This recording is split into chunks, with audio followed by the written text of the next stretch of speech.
The photo arrived 15 minutes ago.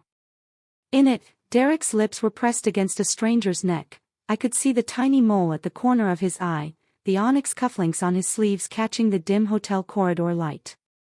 Those cufflinks were my third anniversary gift to him. 15 minutes.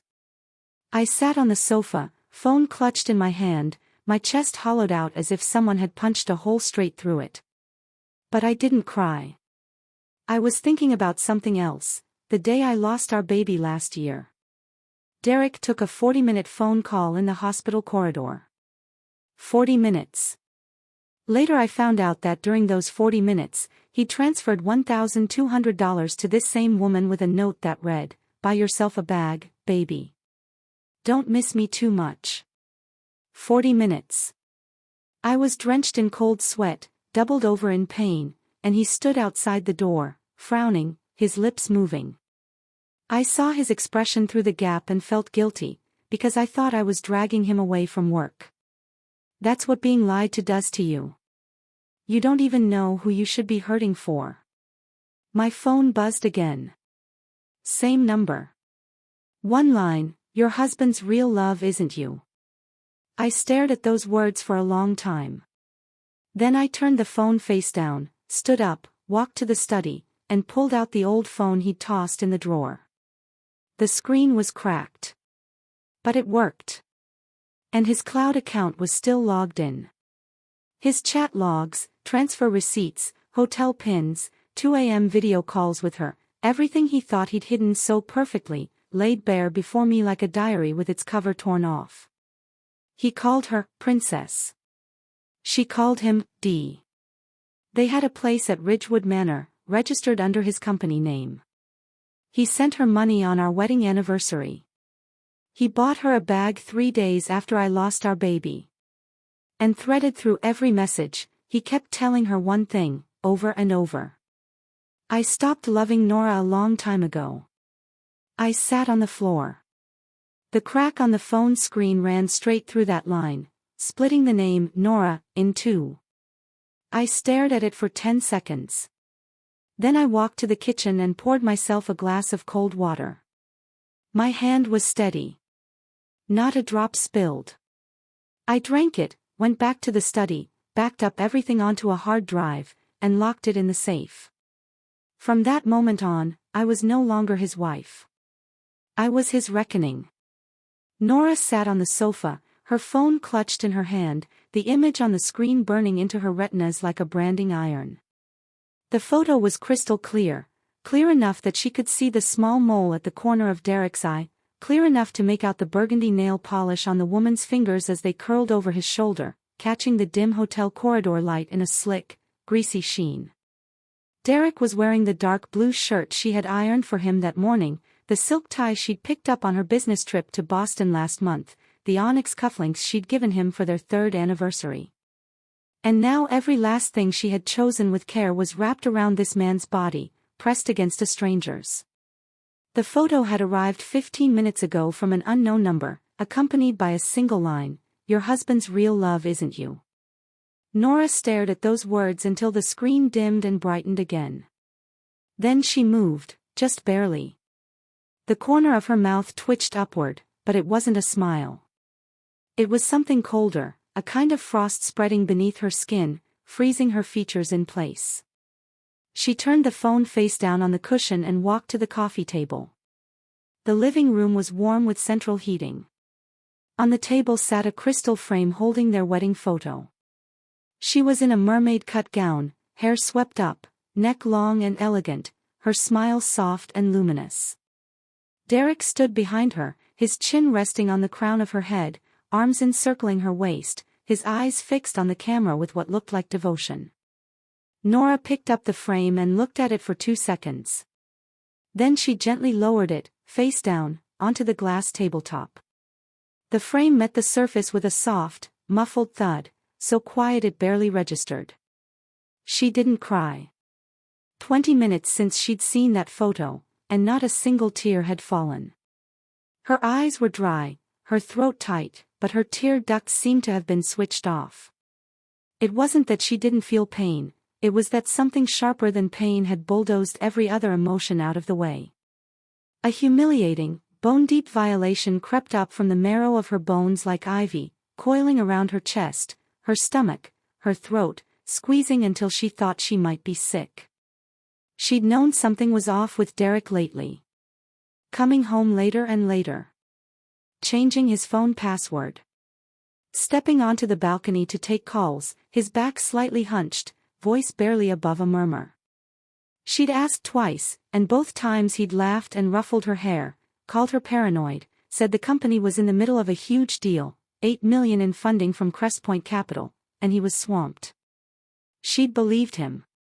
She'd even felt guilty, convinced she wasn't being supportive enough. She'd made him soups and broths, ginseng with pigeon, fish maw with chicken, cordyceps with pork ribs, a different one every night of the week. Derek would kiss her after every bowl and say, "Nora, you're amazing. Marrying you was the best luck I ever had." Now she realized, all that soup might as well have been thrown to the dogs. Nora drew a long breath, the faintly dusty air from the HVAC system filling her lungs, cooling the acid churning in her stomach. She picked up her phone again and walked to the balcony, sliding the glass door open. The November wind hit her face like a slap, dry, cold, sharp as a blade. This apartment, the 2,000-square-foot penthouse with floor-to-ceiling windows overlooking the city skyline, had been bought by Derek in the second year of their marriage. The deed was in his name alone. He'd said it was easier for the mortgage application. She hadn't thought twice about it because at the time he'd kept repeating "our home" like a mantra, at least 20 times. She was a curator at the city's Contemporary Art Museum. She had a master's in art history and a stable government-affiliated job. Her income was decent, but compared to Derek's real estate ventures, it was a fraction. In 3 years of marriage, her salary had gone almost entirely into household expenses, utilities, groceries, social obligations. Derek's money went to mortgage payments and investments. He'd occasionally mention a project's profit margin or a land parcel's appreciation, but he'd never opened the books to her. And she'd never asked. She'd always believed that keeping score in a marriage was a recipe for misery. Now she knew, she was the one who'd been miserable. Her phone buzzed again, the same unknown number. This time, a longer message, laced with a kind of smug satisfaction, like a kitten that had finally sunk its claws into its prey.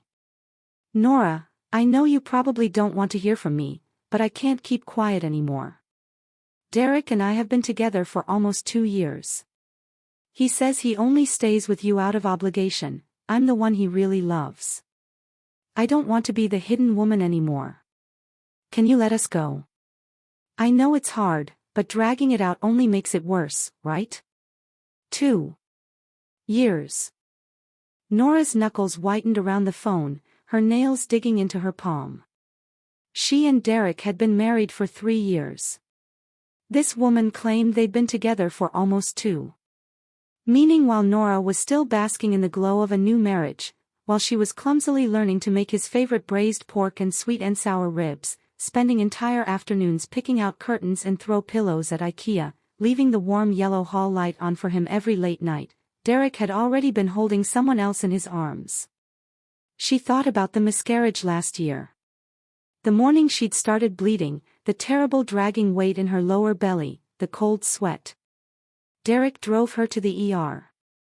The doctor said the stress and physical exhaustion had been too much, the baby couldn't be saved. While she lay in that hospital bed, shaking with pain, Derek said he needed to take a call in the hallway. She'd watched him pace outside the door, phone pressed to his ear, lips moving continuously.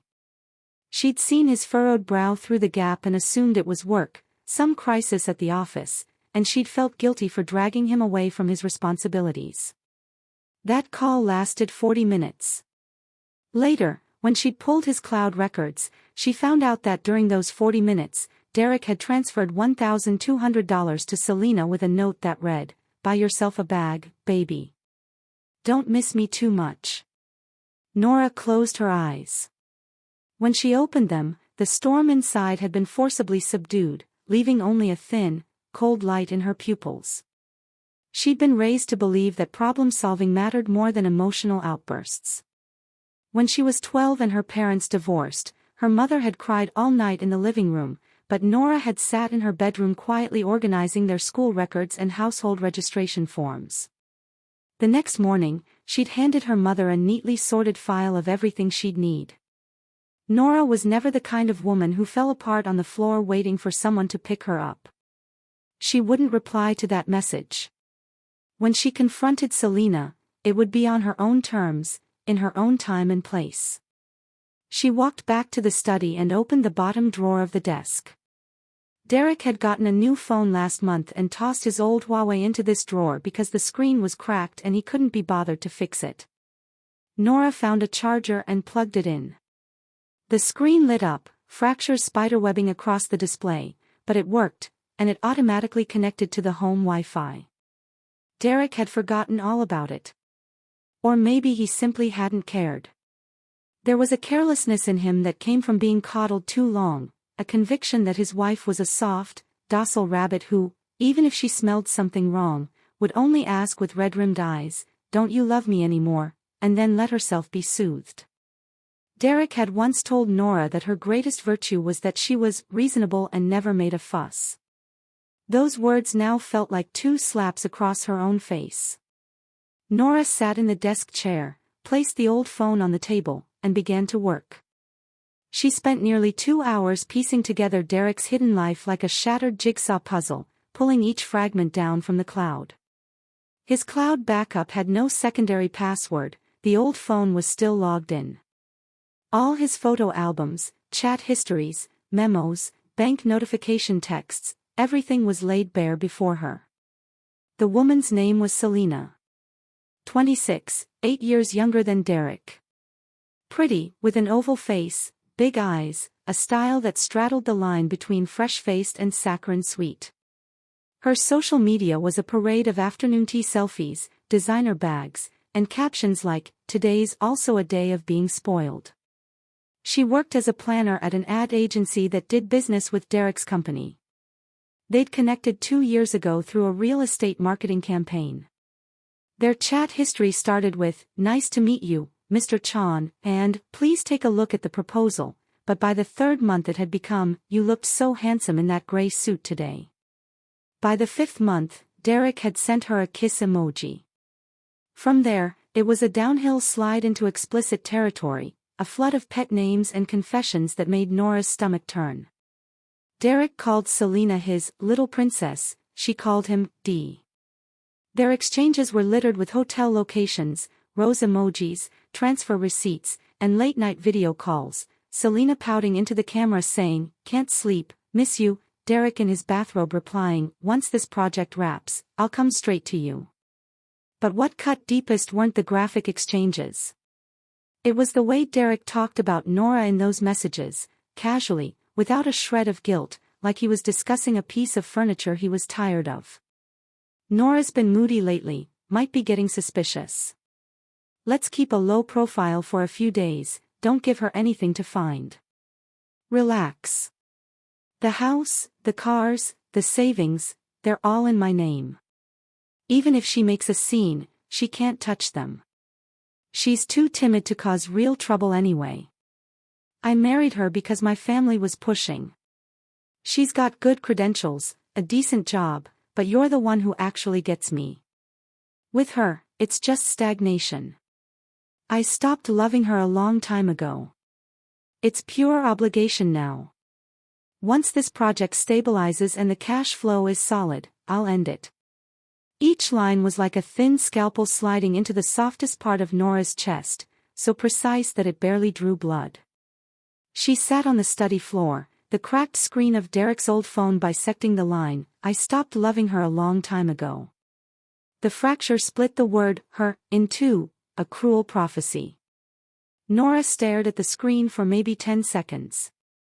Then she stood, walked to the kitchen, and poured herself a glass of cold water. Her hand was steady, not a drop spilled. She drank, returned to the study, and began downloading everything from Derek's cloud, chat logs, transfer screenshots, hotel receipts, intimate photos, videos, all of it, onto an external drive. She unplugged it, locked it in the safe at the bottom of her nightstand, and closed the drawer. Her movements were precise, silent, methodical. Like a machine following a program. She glanced at the clock on her laptop, 1:17 a.m. Derek still wasn't home. He'd said he was having dinner with clients, it would be late. She left the warm yellow hall light on, just like always. But tonight, that light was no longer a sign of waiting. It was camouflage. The next 3 days, Nora behaved exactly as she always had. She woke at 7, brewed black coffee, fried an egg and tucked it into whole wheat toast, then drove to the museum. On her way home, she stopped at the market. Derek loved steamed sea bass and garlic water spinach, so she bought them, cooked them. She ironed his shirts with the same precision, creasing the cuffs and collars to perfection. She left the hall light on even when he came home late. But she was quieter than before. It wasn't coldness, it was a different kind of silence, dense and heavy, like the surface of a frozen lake.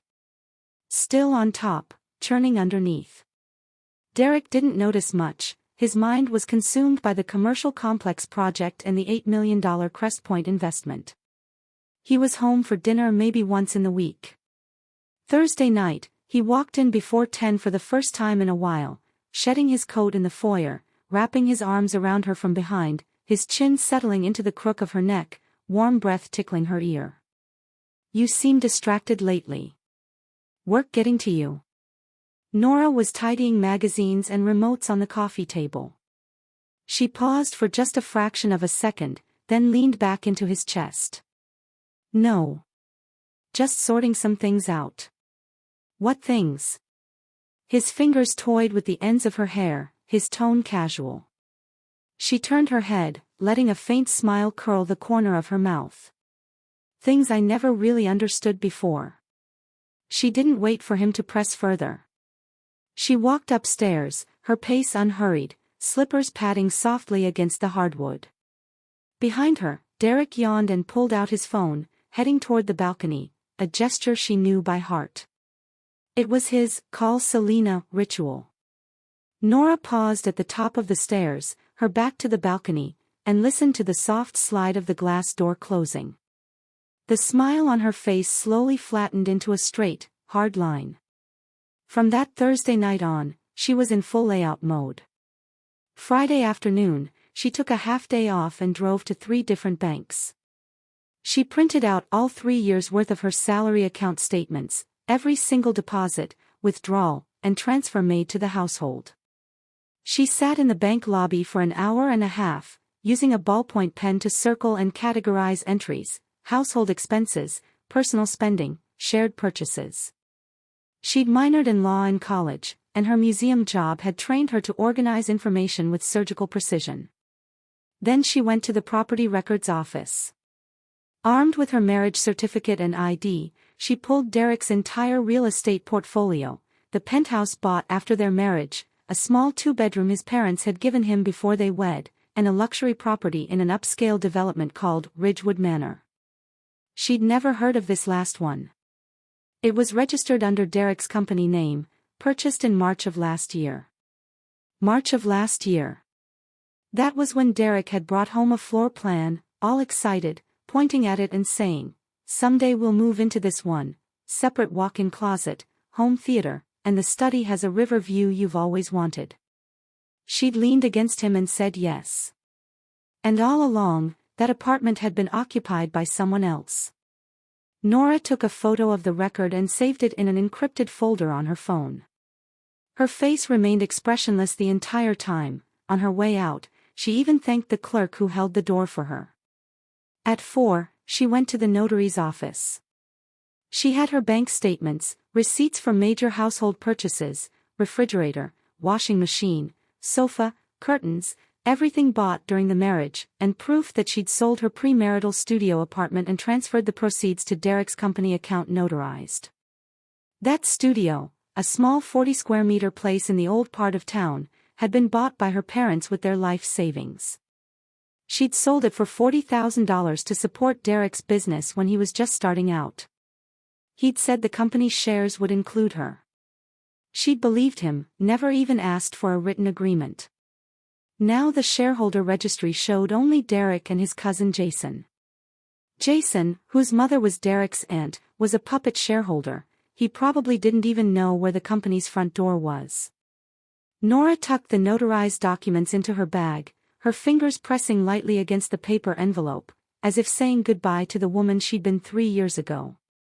Saturday morning, Derek announced he was going to the office for a meeting. Nora stood at the door adjusting his tie, a dark gray diagonal weave she'd bought for him at a department store last year, and kissed the corner of his mouth. "Come home early." He laughed, pinched her cheek, and left. The moment the door clicked shut, the warmth drained from Nora's face like water from a broken cup. She changed into an inconspicuous black puffer jacket and jeans, pulled on a baseball cap, and opened a GPS tracking app on her phone. A small red dot was moving slowly across the screen. She'd attached a magnetic tracker to the underside of Derek's car 3 nights earlier while he was in the shower. Cheap, bought online for maybe $30, not terribly precise, but good enough. The red dot stopped in the eastern part of the city. Ridgewood Manor. Nora screenshot the location and ordered a rideshare. She didn't go directly to Ridgewood Manor. She asked the driver to pull over across the street, past a row of bare-limbed plane trees, and sat watching the pale gray high-rise from a distance. She didn't know exactly which building or which unit Derek was in, but the dot had stopped near the center of the complex. She sat in the back seat with the window cracked, the cold wind biting at her ears. She didn't get out. She didn't rush in. She sat there for 10 minutes. Then she said, "Driver, turn around, head to the museum." In the second-floor gallery of the museum, she stood before a massive oil painting, The Serpent in Eden, and stared at the snake coiled around the apple tree's branch. Its eyes were amber, its vertical pupils reflecting Eve's half-lit face. The expression was gentle and cunning, as if whispering, "Eat. You'll understand everything." Nora suddenly felt that all betrayals wore the same face. Sweet, soft, full of promises, whispering in your ear, and then, when you least expected it, sinking its fangs into your throat. She pulled out her phone and scrolled to a number she'd saved years ago but hardly ever called. The screen read, "Ethan, law school senior." The phone rang twice. "Hello?" A deep, steady voice, with a flicker of surprise. "Nora." "Ethan, it's me." She paused, her voice as flat as a drumhead pulled tight. "I need your help. Marriage and family law, asset division, and some other things." Silence on the other end, less than 2 seconds. Then, 9 tomorrow morning. "My office. I'll text you the address." Nora hung up. The gallery was empty, the late afternoon winter sun slanting through the tall windows, stretching her shadow long across the floor. She stared at the serpent's eye, exhaled slowly, her breath fogging in the cold air before dissolving. At 9 the next morning, she walked into Ethan's law office. He'd changed in the years since law school, leaner, wearing frameless glasses and a sharp suit, every word measured and precise. He was a partner at the city's top matrimonial litigation firm, known as the Anchor, for his reputation of never losing a case. He'd pursued Nora all through law school, 2 years of letters, a public serenade at graduation with a guitar and the song, for the longest time. She'd turned him down gently, and she'd gone on to marry Derek instead. 9 years had passed. When they met again, the old history was worn smooth by time, barely a trace left. Ethan's gaze flickered with something complicated for just a moment before settling into professional clarity. He went through Nora's materials slowly and thoroughly, her ID, marriage certificate, bank statements, property records, printouts of the cloud messages, the GPS logs. He made annotations in the margins with a fountain pen, the only sound in the office a soft scratching on paper.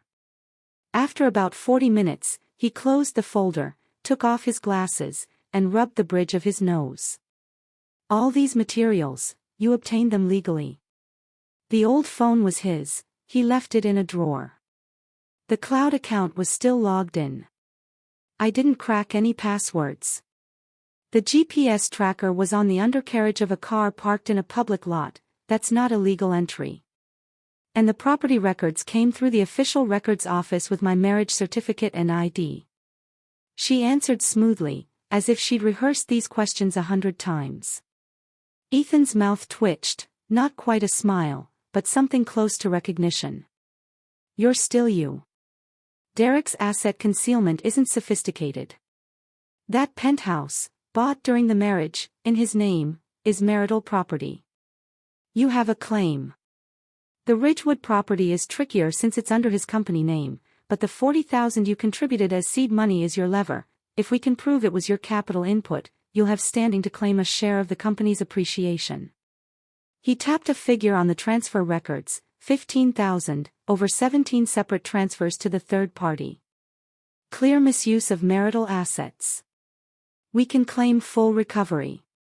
And your hospital records from the miscarriage, if we can align those dates with his affair timeline, will carry a lot of weight with the judge. Nora nodded, expression unchanged. From her bag, she produced a small black USB drive. There's more. Take a look. Ethan plugged it in and opened the folder. His eyes widened behind his glasses. Inside were not only Derek and Selena's private chats and photos, but also the complete internal files for Derek's commercial complex project, land use approvals, environmental impact reports, and several obviously questionable subcontracting contracts. Nora leaned back in her chair. He cut a lot of corners on that project. Some of those corners crossed the line. Nobody's looked too closely yet. Crestpoint Capital is about to dump $8 million into it. If their due diligence team sees those files, that deal's dead in the water. Ethan stared at the screen for a long moment. The air in the office seemed to thicken. He looked up, something new in his expression. You want to use this as leverage? Leverage? She repeated the word as if tasting it, then shook her head. No.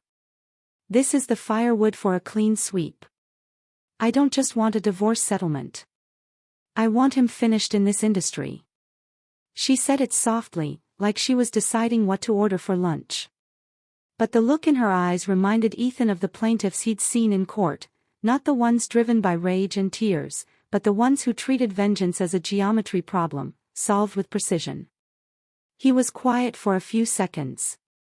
Then he pulled the drive out and slid it back across the desk. Once you go down this path, there's no turning back. Nora stood, smoothing her coat. Ethan, from the moment he started lying to me, we were already past the point of no return. She walked to the door, paused, and glanced back. One more thing, can you recommend a reliable private investigator?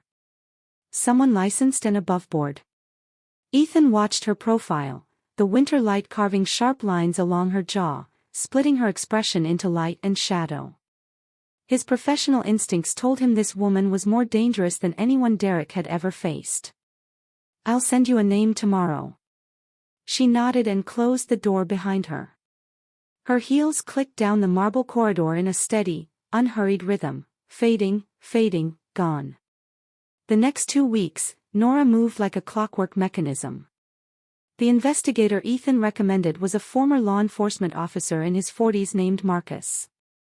He ran a matrimonial investigations agency that operated strictly within legal boundaries, no hidden cameras, no illegal wiretaps. In 1 week, he'd compiled a complete chain of evidence proving Derek and Selena had been cohabitating at Ridgewood Manor, building access logs, vehicle entry and exit times, written statements from property management, and sworn testimony from the neighbors on their floor. The conclusion was unequivocal. Over the past 6 months, Derek had spent at least 5 nights a week at Ridgewood Manor, living with Selena as husband and wife. Marcus presented the file to Nora with professional restraint. Ms. Lynn, this is more than enough to prove cohabitation in court. And it's consistent, not occasional visits, but a stable, long-term domestic arrangement. Nora flipped through the thick stack of documents, her gaze catching on one surveillance photo, Derek in the gray cashmere cardigan she'd bought him, holding a bag of groceries, walking into the building beside Selena.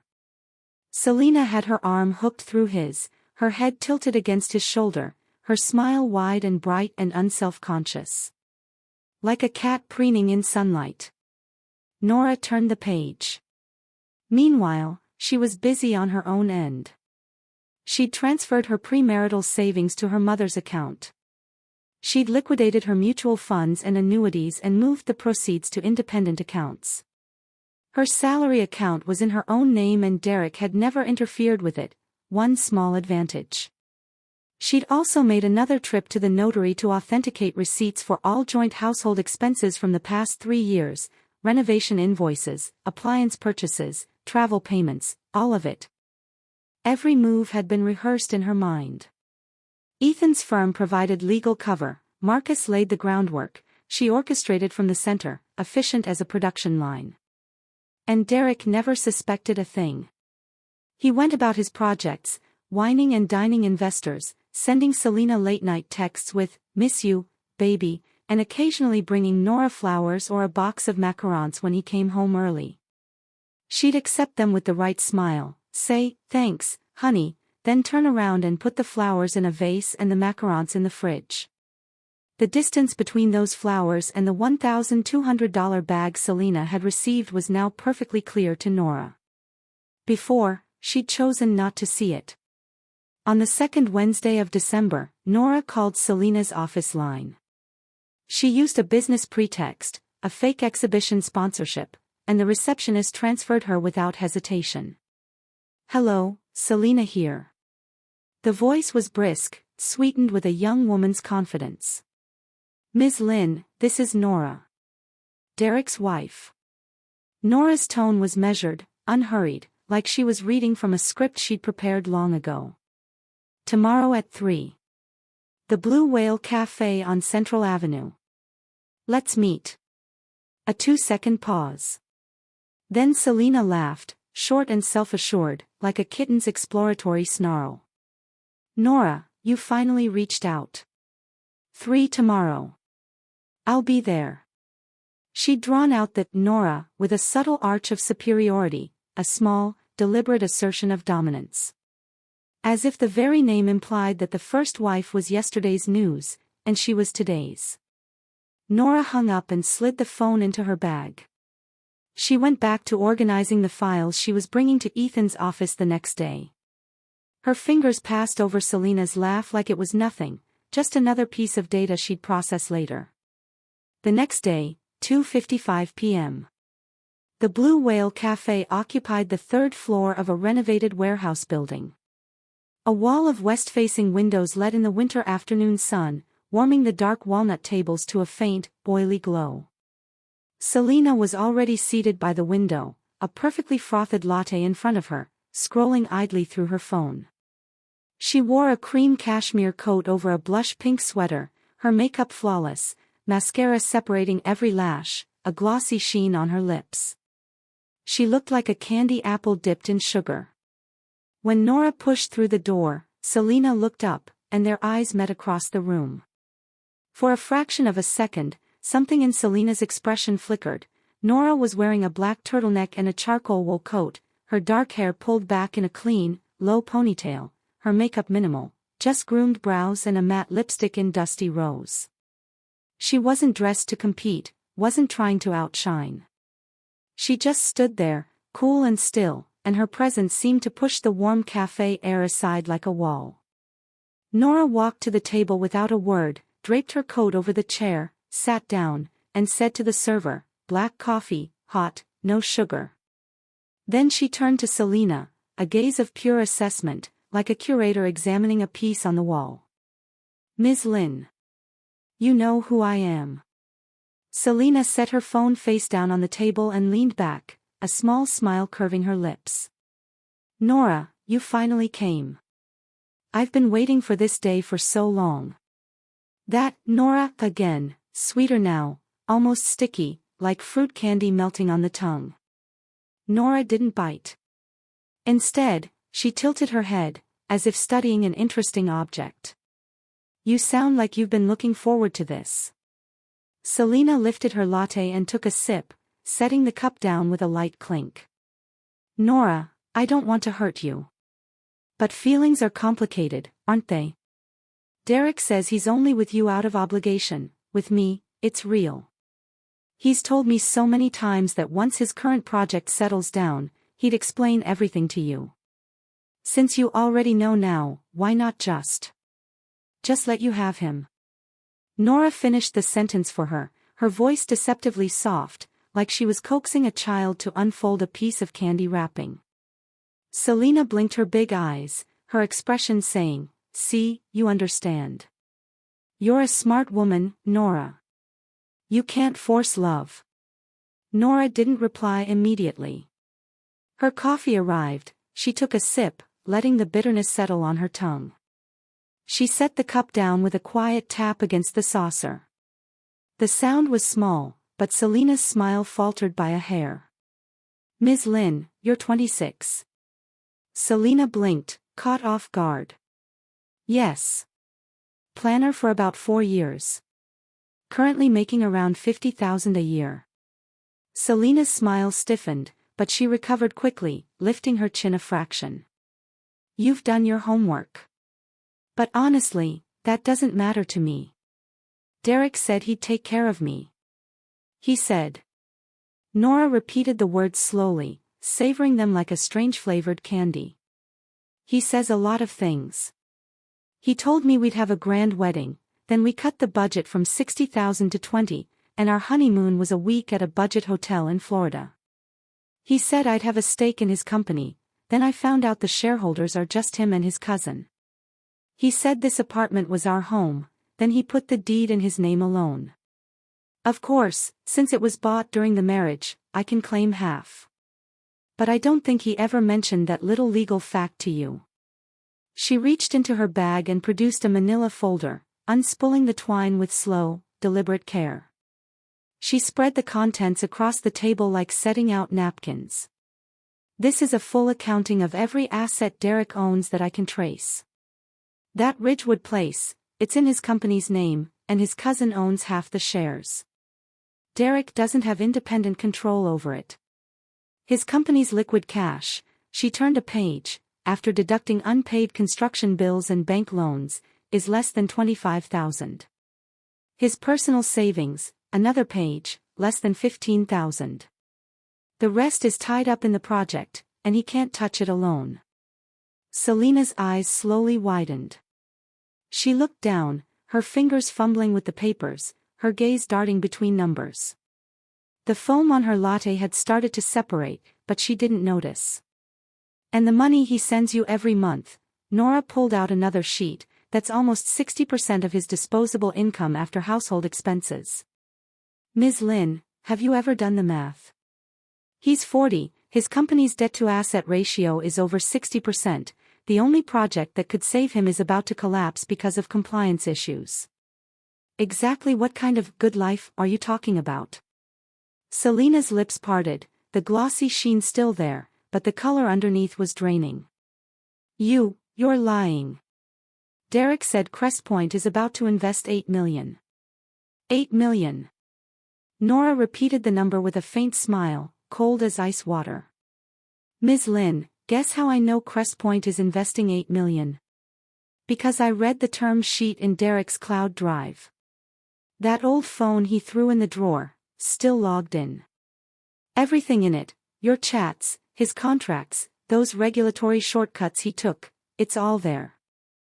She leaned forward slightly, dropping her voice like she was sharing a confidence. "Last week, I sent some of those materials, the compliance risk parts, directly to Crestpoint's investment director, through proper channels.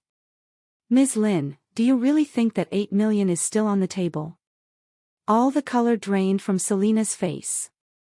The papers in her hands were crushed, her knuckles white. Her mouth opened and closed several times before she managed to whisper, You're going to destroy him. Did he ask my opinion before he destroyed our marriage?" Nora straightened up, her tone back to that flat, unruffled calm. "The day I lost our baby, he was transferring $1,200 to you from the hospital corridor. While I was lying in that bed writhing in pain, you were at a boutique picking out a bag.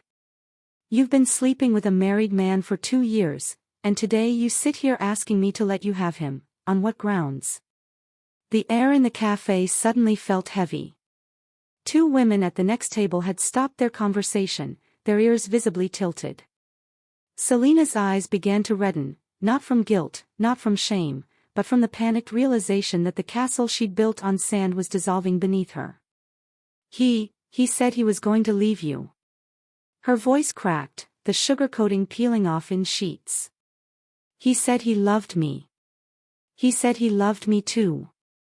Nora drained the last of her coffee, the bitterness lingering at the root of her tongue. "But when he said it to you, he never left me either. Ms. Lynn, what makes you different from me back then? 8 years younger. I was 5 years younger than him when we met. Better looking.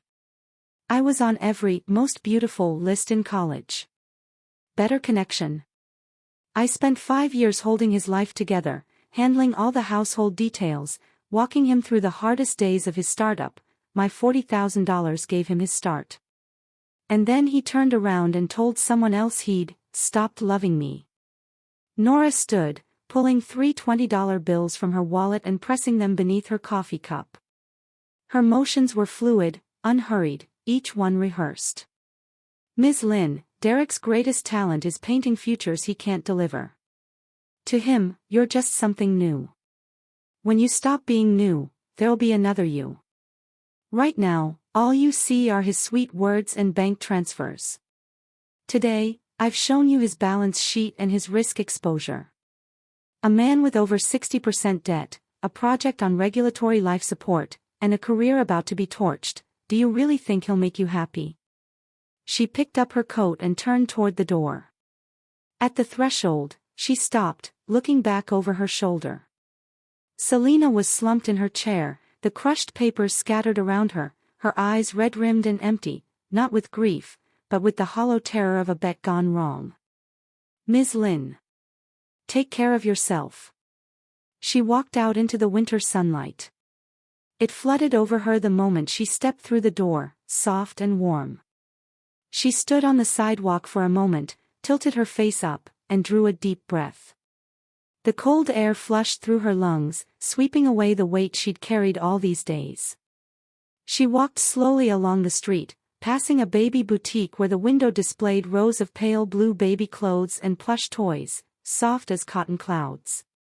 Her gaze lingered for 2 or 3 seconds, then moved on. Last year, she'd been in a shop just like this.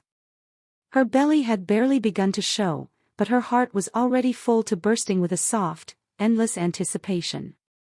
Then the baby was gone. The doctor said it was stress. She'd been stressed because Derek had started coming home late, and she couldn't sleep, lying in bed with her eyes open, listening for the sound of his key in the lock, checking for strange perfume on his collar. She'd suspected. Every time, she'd choked it down. She'd told herself marriage was built on trust. She'd forced herself to be the understanding, uncomplaining wife. And her understanding had become Derek's permission to do whatever he wanted. Nora pulled out her phone and texted Ethan, "Step 2. Crest Point meeting tomorrow at 3, you locked it in." His reply came 2 minutes later, confirmed. She put the phone away and kept walking, her back straight, her coat swinging with each stride. Passers-by glanced at her sometimes, because there was something on her face that wasn't grief, wasn't anger, but the chill gleam of a decision fully made. She ran through her next moves, over and over in her head.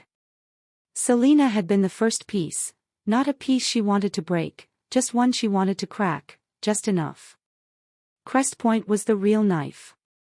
And once that knife came down, Derek's foundations would be severed at the root. Then the divorce. Everything was already in place, the evidence, the legal filings, Ethan's airtight preparation. Every move was a declaration, but she'd made it before Derek even knew he was in the game.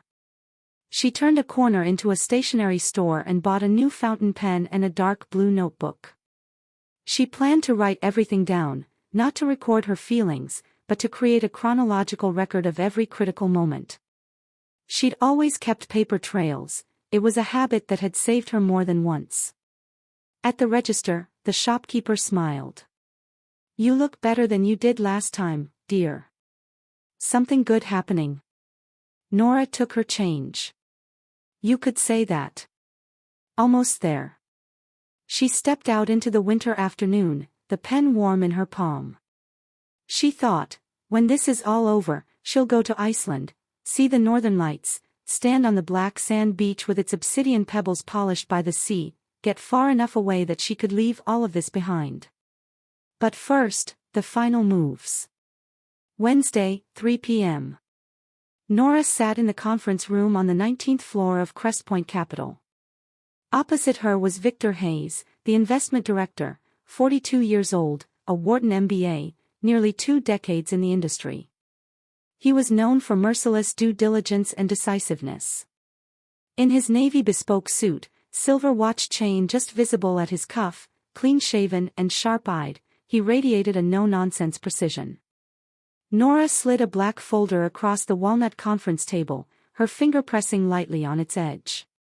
"Mr. Hayes. I'm here today as someone with relevant information, not as Derek's wife." Victor's eyebrow flickered, just barely, but he said nothing. He opened the folder.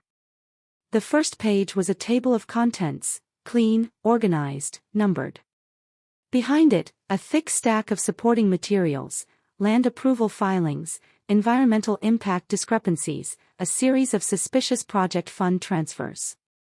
Every entry had Nora's handwritten notes in the margins, key points circled in red, relevant regulations highlighted in blue.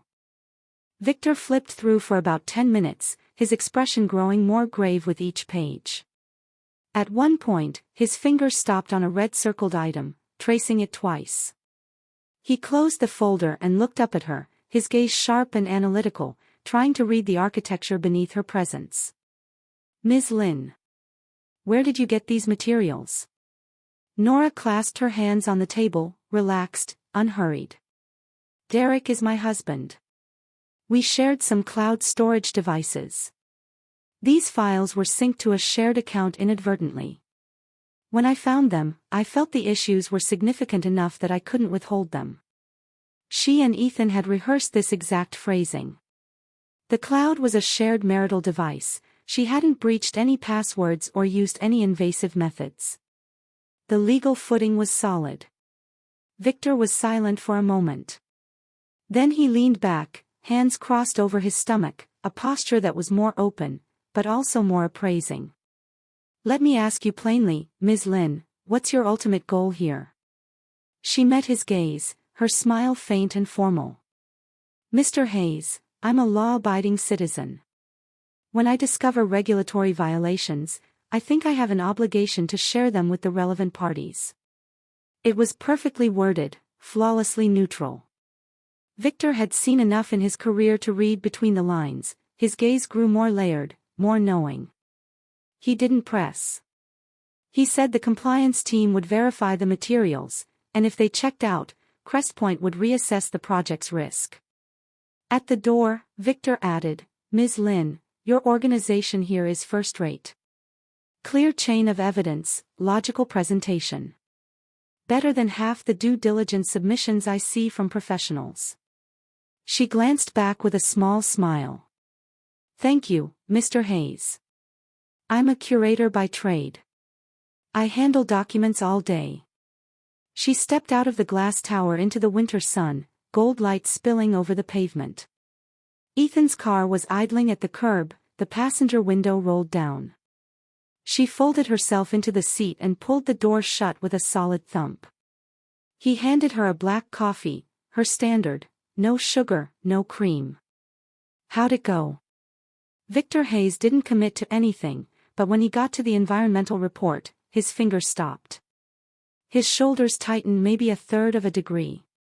She wrapped her hands around the cup, the warmth seeping into her fingertips. "Crestpoint is all about compliance. Derek's issues are structural. Once their team cross-checks them in the field, it'll be done. Ethan pulled into traffic. If they pull out, Derek's cash flow will implode. The land acquisition and construction prep have already burned through a lot. His bank loans are coming due. I had someone scope his debt structure, on and off the books, over 60%. This Crestpoint deal was his last lifeline. He paused. How long before your clean sweep hits? Nora watched the city stream past the window, rows of bare sycamores, mirrored office towers, crowds of people on the sidewalks. She thought for a moment. About a week. Once Crestpoint kills it, his suppliers will start a chain reaction. His phone will be busier than a market. Ethan glanced at her in the rearview mirror, her profile reflected against the glass, the light drawing her features in sharp relief. Her face was as still as a frozen lake. Nora, he said, have you cried at all this time? Her fingers paused on the coffee cup. No, she said. Not yet. They drove through the heart of the city's financial district, neon signs dim and powerless in the winter daylight. Nora finished her coffee, crushed the cup, and tucked it into the door pocket. She opened her phone notes and typed. 1. Wait for Crestpoint. 2. Check Derek's cousin Jason's situation. 3. Final complaint draft. She paused and added a fourth line. 4. Iceland flight. 1 week later, the official Crestpoint termination notice arrived on Derek's company fax machine.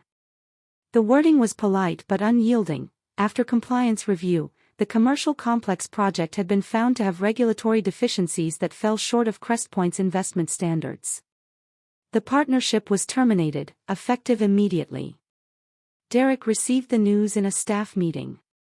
The administrative assistant hurried in and handed him the printout, Crestpoint's Navy logo at the top. He looked down at it. For a moment, he didn't react. His brain stuttered on the word, terminated, like an overloaded computer crashing mid-process. Then his face cycled from normal to crimson to deathly pale. He crumpled the paper in his fist, his knuckles cracking.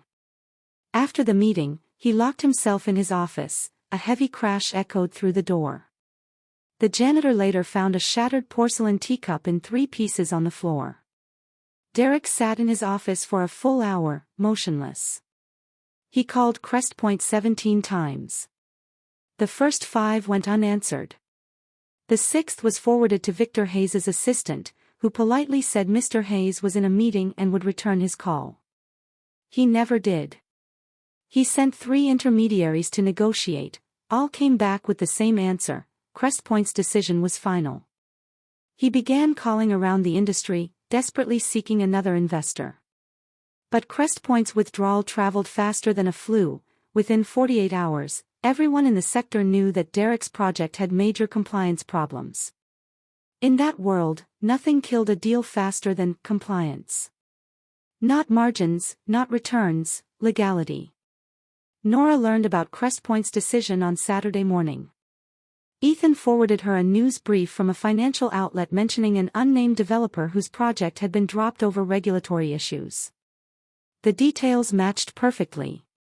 She read the brief, set her phone down, and finished her bowl of oatmeal, blueberries and walnuts, the way she liked it. Outside, a winter gray sky, pigeons flapping past, their wing beats muffled by the glass. She ate half the bowl, then sent a message to Marcus, keep an eye on Derek's cousin Jason. See if anyone's trying to buy him out. Marcus replied instantly, on it. Nora finished the oatmeal, and as she swallowed the last spoonful, a faint smile touched the corner of her mouth. Crestpoint was just the first hit. The chain reaction was coming. She'd cast her net wide enough, now it was just a matter of reeling it in. Derek had never been so humiliated in his life. The first day after the Crestpoint news, he tried to hold his head up, still barking orders at his staff, still pretending. The second day, the supplier calls started coming in. A curtain wall subcontractor was the first to demand payment. 2 days of stalling, and on the third morning, a lawyer's letter arrived. Then the steel suppliers, the concrete suppliers, the window manufacturers, the low-voltage contractors, a cascade of demands, each more urgent than the last. His phone rang from 8 a.m. to 10 p.m. every day. Every call was a bill collector, a progress chaser, or someone saying, "Mr. Chan, we really need to talk about that outstanding balance." The same men he'd clinked glasses with, slapped on the back, promised a piece of the pie, they'd all turned, their courtesy eroding like sand. He went to the bank to negotiate an extension. The loan officer's smile froze when he saw Derek's financials and the Crest Point termination. "We'll need to escalate this for approval," he said. Derek knew what that meant. The bank system was interconnected. Crest Point's withdrawal was already on his company's credit record. His body was showing the strain, fever blisters at the corners of his mouth, his eye sockets hollow, a few gray hairs sprouting at his temples where there'd been none before. The man who'd once held court in revolving restaurants, who'd pointed at skylines and talked about acquisitions, was visibly deflating. But he never suspected who'd orchestrated it all. He thought it was a competitor's trap, or his cousin Jason stabbing him in the back, maybe even Selena having let something slip. He never once thought of Nora. In his mind, his wife was still the woman who went to work at the museum, came home to cook and iron, had afternoon tea with her girlfriends. Docile. Quiet. Harmless. That blind spot would prove to be the most expensive mistake of his life. Friday night, Derek finally made it home before 10 for the first time in a week. He pushed through the door. Nora was sitting on the living room sofa, an art magazine open on her lap, a cup of tea gone cold beside her. The small floor lamp was on, casting warm light over the room, painting the shadow of the fiddle-leaf fig against the floorboards. On the hall table sat a court summons.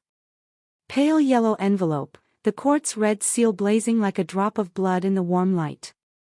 Derek stopped when he saw it. He stood there for maybe 5 seconds. Then he picked up the envelope, tore it open, pulled out the complaint, and scanned the page. His fingers tightened on the paper, creasing the edges. Nora. His voice was low, hoarse, like a cornered animal's.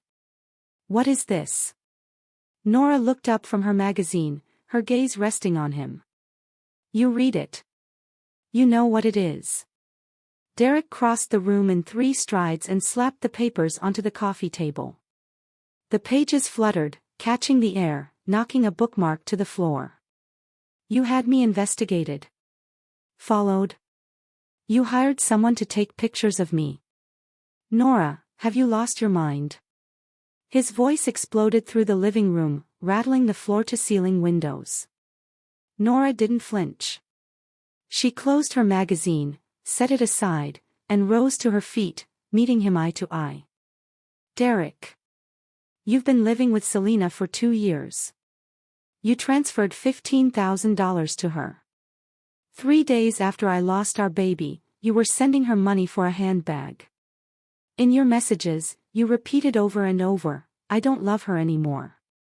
And today you ask me if I've lost my mind."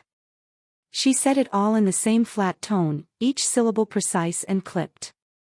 I can explain." His voice dropped, shifting into that familiar soothing mode, the slight frown, the softening eyes, the apologetic mouth, the whole routine he'd used 100 times. "Nora, listen to me. It's not what you think. It's just business, a project thing. You're the one I really care about. Stop acting."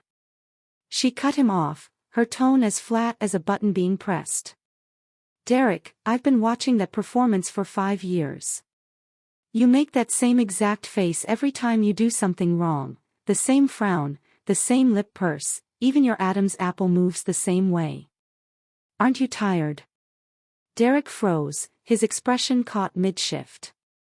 Nora pulled a tablet from under the coffee table, swiped a few times, and turned it to face him. The screen showed a photo of Crest Point's official termination letter, identical to the one that had come through his fax machine. Termination of investment. Compliance issues. She set the tablet back down and picked up her cold tea, taking a sip. Guess how Crestpoint found out about your compliance issues? Derek's pupils contracted. His lips parted, then closed, and the color drained from his face at a horrifying speed. He stared into her eyes, searching for a crack, but there was nothing there. Just empty calm, deep and still, swallowing every emotion he threw at it. You? His voice scraped like sand on glass. How did you get those documents? Your old phone, the one you threw in your desk drawer. You never signed out of the cloud. She set her cup down with a clink. Your contracts. Your approvals. Your chat histories. Derek, you were careless. Or maybe you just never took me seriously enough. The air solidified. Only the whisper of the HVAC, and Derek's ragged breathing. He stumbled back, his spine hitting the sideboard, rattling a dried flower arrangement in a vase. You're going to destroy me. His voice had broken, cracked, raw, with a vulnerability she'd never heard in him before. Nora, do you know how much I put into that project?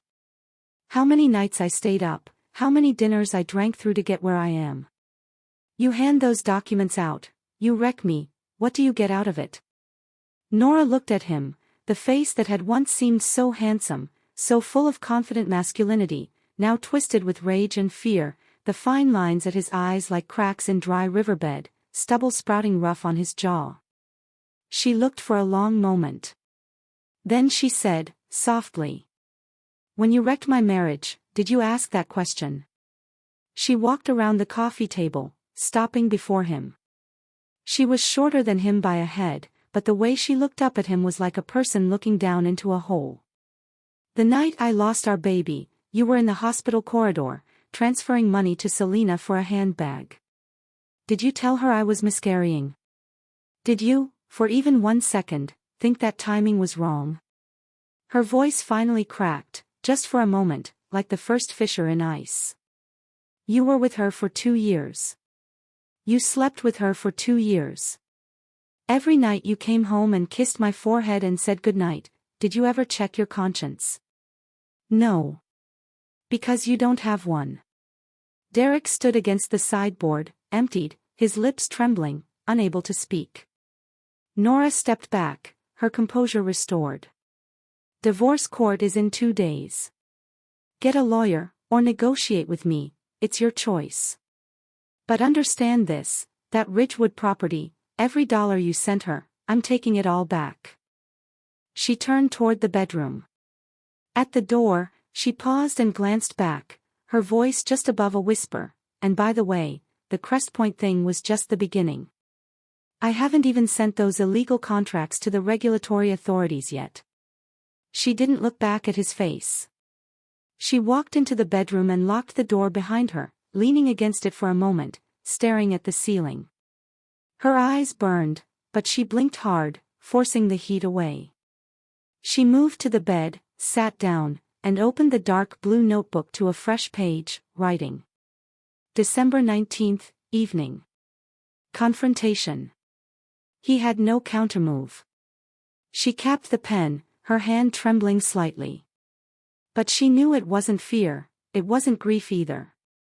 It was the delayed physical reaction of all her tightly wound cables releasing at once. Outside, the winter sky was a deep indigo, scattered lights rising from the city below. She drew the curtains, lay down, and pulled the covers to her chin. For the first time in 3 months, even with Derek in the same house, she fell asleep without waiting. The day before the divorce hearing, an anonymous post appeared on a local social forum. The headline was explosive: real estate developer's 2-year affair, high-end love nest, wife miscarries, he transfers money to mistress same day. It never named names, just, Derek C., advertising planner Selena L., Ridgewood Manor. But the details were too specific: the failed commercial complex project, a 3-year marriage, the company's registration district, even the initials of Selena's ad agency.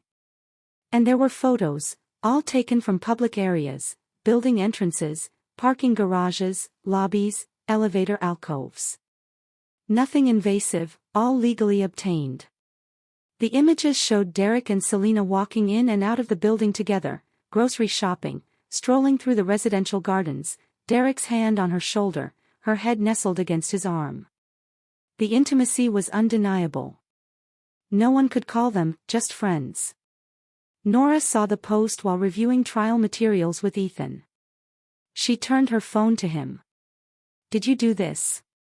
Ethan scanned it and shook his head. "No. That's outside my boundaries." Nora stared at the post for a long moment. A faint smile crossed her face. She knew, without needing proof, where it had come from. The seeds she'd planted at the Blue Whale Cafe had taken root. When a woman realizes that her supposed long-term security is an insolvent fantasy, her reaction can be more violent than the wife's. Because the wife loses a broken marriage, but the mistress loses a dream. And a shattered dream can hurt more than any truth. The post was shared over 1,000 times in 24 hours. The industry grapevine caught fire. Derek's name started circulating in investor chat groups, then his own company's internal forums, then partner meetings. His suppliers started talking, "So that's why he's been distracted. I thought something was off, no wonder Crestpoint bailed." His reputation, years in the making, crumpled in days like a sandcastle hit by a wave. His mother called that night, frantic and tearful. Derek was in a hotel room. He didn't dare go back to Ridgewood in case of tabloid stakeouts, and he couldn't face Nora's ice. His mother was crying on the phone, "Is it true? Tell me it's not true. Mom, just drop it." He hung up and tossed the phone on the bed, staring up at the half-lit crystal chandelier, his eyes bloodshot. He started replaying the past 2 years, every conversation, every "I love you," every embrace. The silk scarf he'd grabbed at an airport duty-free for Nora, the designer bag he'd hand-selected for Selena. At the time, he'd felt no guilt. He'd convinced himself it was normal. A wife was responsibility, a mistress was excitement. 2 parallel tracks, non-intersecting. Wasn't every successful man doing the same?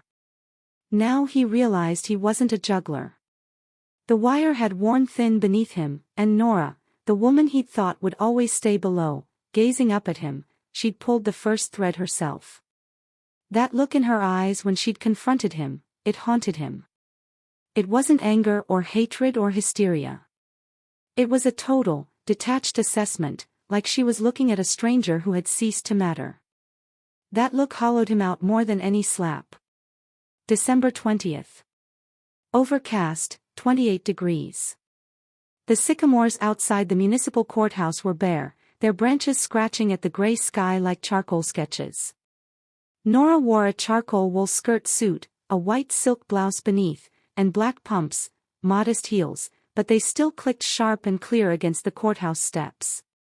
Minimal makeup, just dusty rose lipstick, her hair in a low ponytail.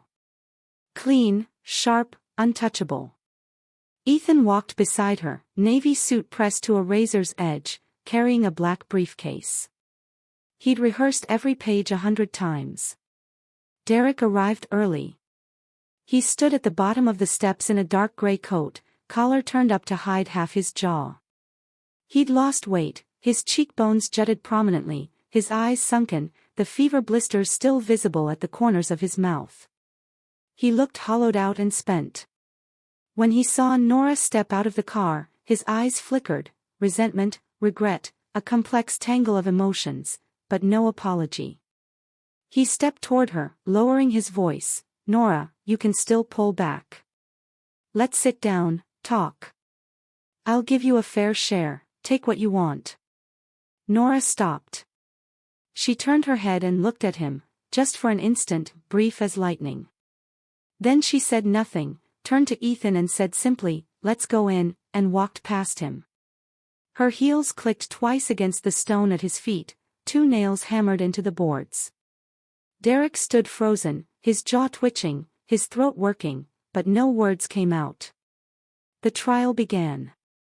The presiding judge was a woman in her 50s, Judge Seng, stern-faced and focused. She opened with a sip of water, scanned her files, and invited the plaintiff's opening. Ethan rose, adjusted his glasses, and began. His voice was steady, his cadence measured, like a closing argument he'd delivered 100 times, because he had. He presented the evidence in chronological order: property records, bank statements, notarized chat transcripts, the surveillance photos and property management statements, the transfer receipts, all 17 transactions, every dollar accounted for. Before each exhibit, he explained the lawful means of acquisition, placing the word legal like a shield over every piece of evidence. Derek's attorney was a slick, smooth-talking man in his 50s with a receding hairline and gold-rimmed glasses. He opened with the claim that Derek and Selena were merely friends, argued the photos were ordinary social outings, and tried to twist the transfer records into business-related loans. He even tried to suggest Nora had long-term emotional coldness toward Derek, attempting to muddy the waters. Ethan waited patiently. When the other side finished, he rose, nodded politely to the judge, and turned to opposing counsel. "Mr. Wu, would you please explain how your client's evening entries into Ridgewood Manor's access control system for 173 consecutive working days constitute ordinary friendship?" He clicked a projector. A massive timeline appeared on the wall. Marcus had converted the security logs into a color-coded chart: red for overnight stays, blue for short visits. From May through November, red dominated nearly 80% of entries.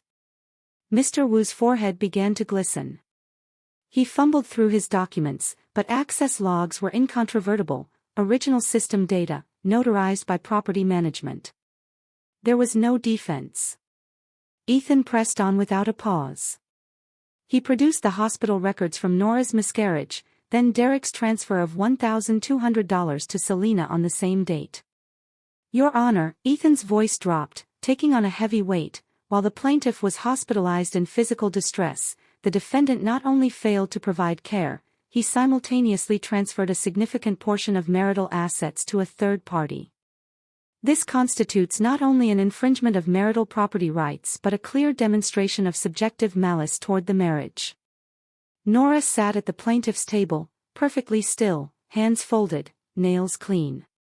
But when Ethan mentioned that $1,200 transfer, her lashes trembled, just barely. Her fingers tightened beneath the table, held for 2 seconds, then released. She didn't need to cry in court. She'd already processed all that alone, in sleepless nights. What remained was only steel. The hearing lasted 2.5 hours. When the judge adjourned for deliberation, Nora rose from her seat, her shoulders easing just slightly.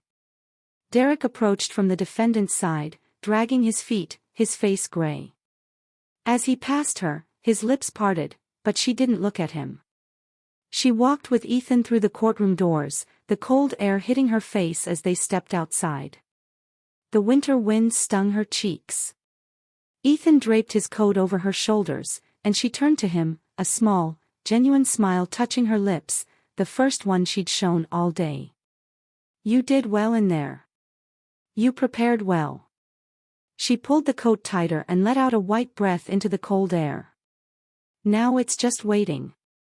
She paused, then asked, "Ethan, do you think people who do terrible things ever pay for them?"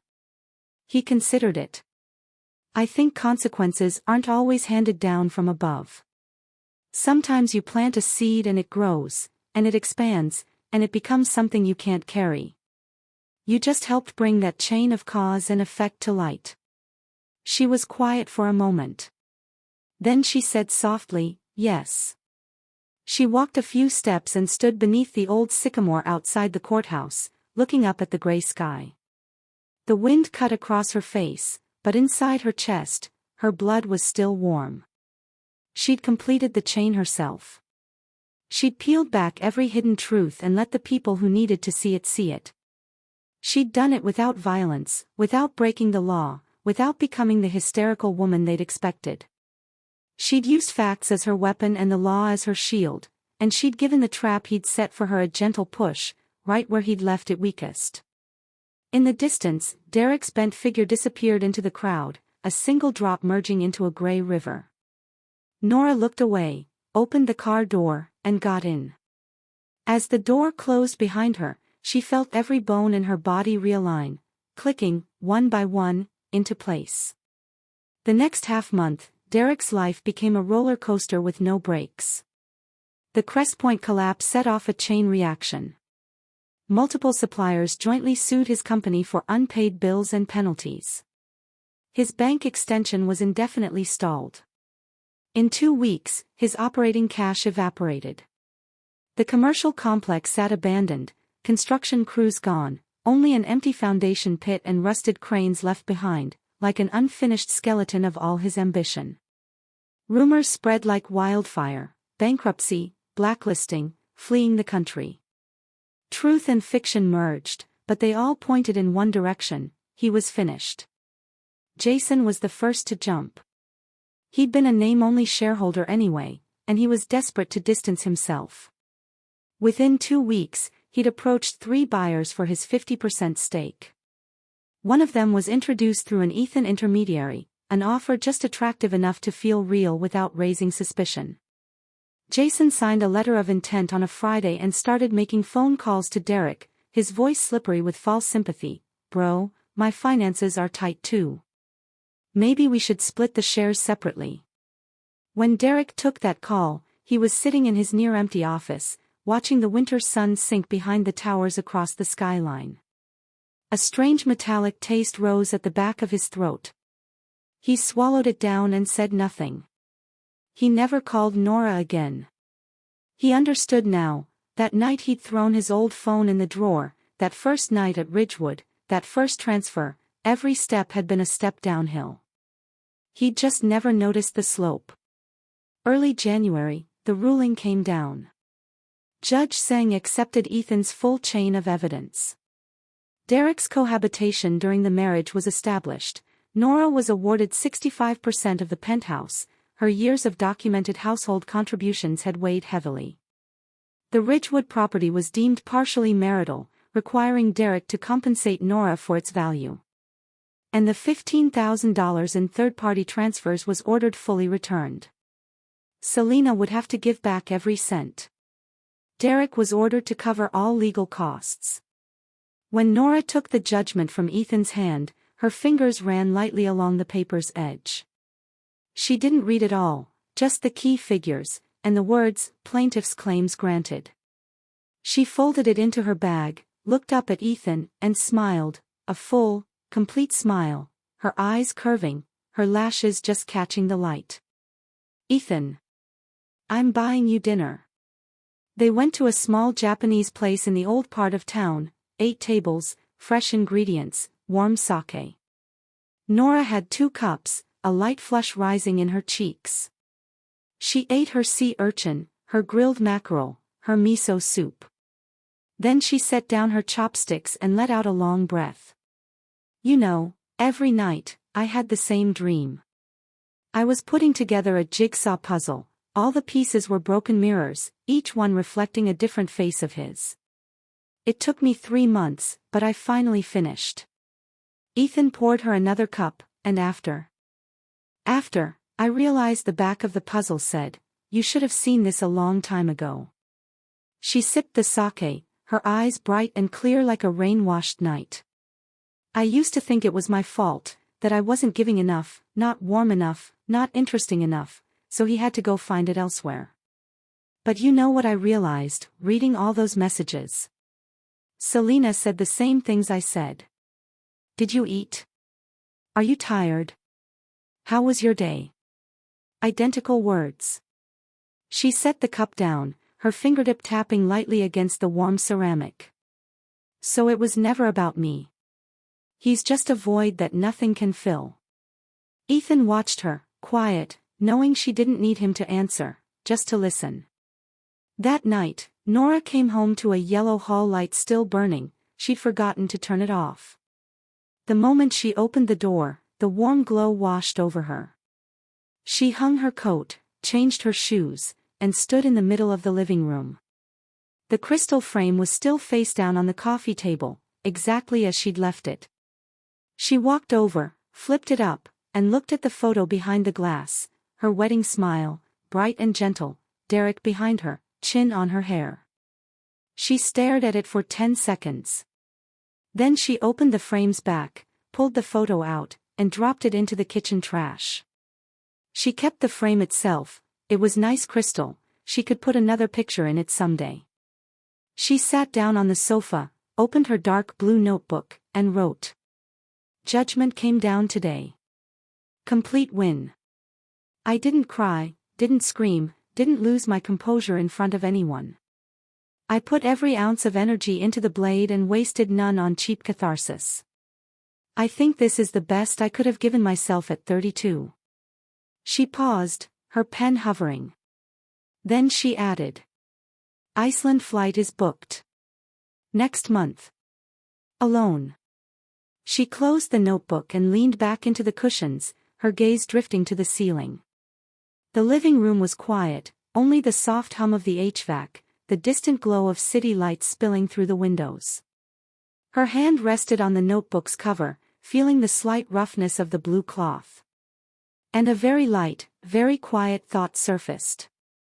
It wasn't over. It was started.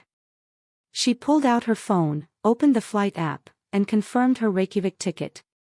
Then she deleted the Iceland flight note and replaced it with a new line. Pack. Leave behind everything unnecessary.